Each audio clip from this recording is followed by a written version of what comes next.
again to you and the staff here at Vernon Manor, which you know, is an institution that is truly part of the fabric of our community. It's a pleasure to be here today.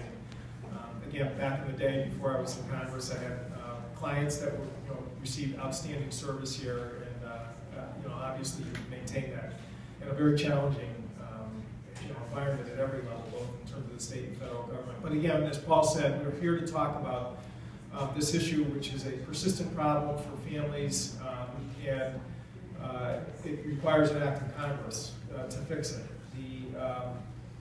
The situation of having a patient coded as observation status versus inpatient status may sound very arcane and technical, but the impact in terms of family access to needed care and family finances can be catastrophic. So later this week, myself and at this point 20 other members of Congress will be introducing the Access to Better Medicare Act, which is a follow-on to last Congress's bill that had over 160 co-sponsors.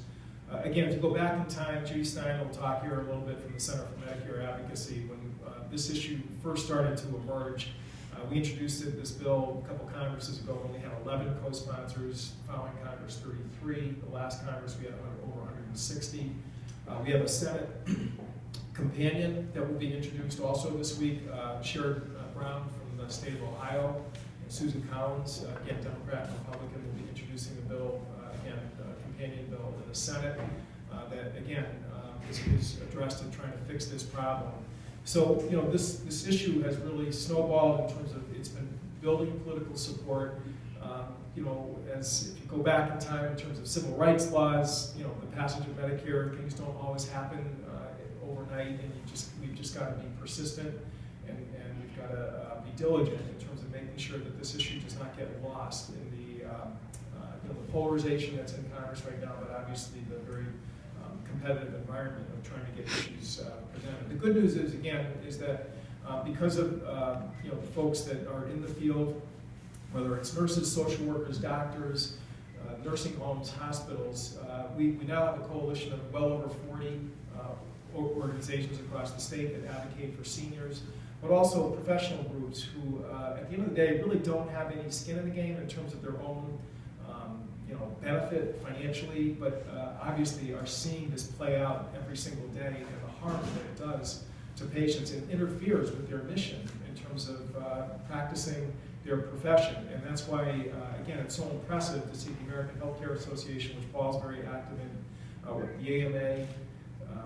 you know, the American Nurses Association, social workers. Again, just the coalition is extremely broad and deep. And that, in my opinion, is why we're going to have, I think, a lot of success in terms of building up the external pressure to get this bill passed. Again, in very simple terms, it just restores the 3-day rule.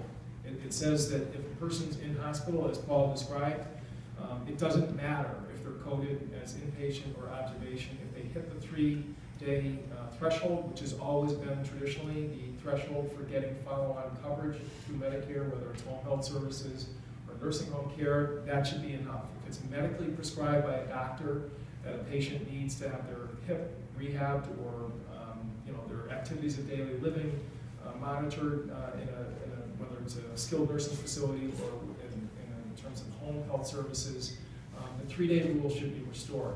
And that's it in its simplest form. It's really about going back to the basic principles of Medicare that have been in play since the 1960s. Somebody who has, you know, I think experienced that history and has done amazing work for families and patients for decades, and is a national figure. She just, again, came off doing a conference in Washington, D.C. last week from the Center for Medicare Advocacy, again, with a broad coalition of participants talking about this issue as well as many others in terms of changes that are going on in Medicare. Is Judith Stein, who, again, agreed to join us here today and talk from her perspective about why this legislation is so critical to her clients. And then we're going to hear from a family who was directly affected by that, Nancy Renshaw. And we have others I know who again, were kind enough to join us here today, may be available for you know, any kind of questions that may come up in the wake of this. And so Judith, why don't you come up?